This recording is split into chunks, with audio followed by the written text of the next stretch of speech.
அப்பா எனக்கு ஏதாவது குறை இருந்தா நான் யார்கிட்ட போய் சொல்றது? நெருப்பு சாட்சி ஒருத்த கையில பிடிச்சு கொடுத்தேனே, அவன் என்ன பண்றான் திண்டத்துக்கு? அவன்கிட்ட போய் சொல்லு. பிரச்சனையே அவரா இருந்தா அப்பா அப்பா கிட்ட தான் சொல்லணும். அதான் உங்ககிட்ட சொல்ல வந்திருக்கேன். ஐயே, நான் அப்பா இல்ல. உனக்கு எப்ப கல்யாணம் பண்ணி கொடுத்தோனோ அப்பவே என் பதவி பறி போயிடுச்சு. உன்னுடைய அப்பா மிஸ்டர் அம்மையப்ப முதலியார் தான். அவர்கிட்ட போய் சொல்லு. புருஷன்கிட்ட சொல்லிக்காம வீட்டை விட்டு ஓடி வந்தவனுக்கெல்லாம் இந்த வீட்டுல இடம் கிடையாது. ஓடி பைத்தியக்காரி. ஒரு பொண்ணுக்கு கழுத்துல தாலி ஏறிட்டாலே கட்டையில போற வரைக்கும் கட்டவ வீடு தாண்டி நிரந்தரம்.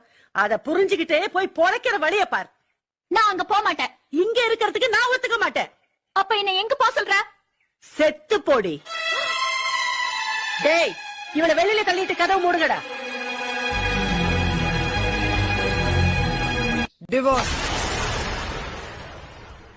கொஞ்சம் சும்மா இருக்கீங்களா? பிரியா, என்ன பிரியா?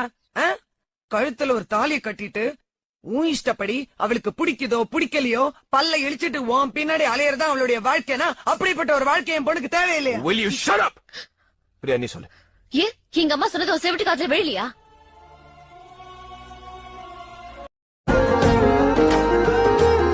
மச்சான், அப்படி அந்த டேஷ் கிட்ட என்ன இருக்குன்னு அவனை லவ் பண்றா, நீயும் அதை சேர்த்து வைக்கணும் துடிச்சிட்டு இருக்க.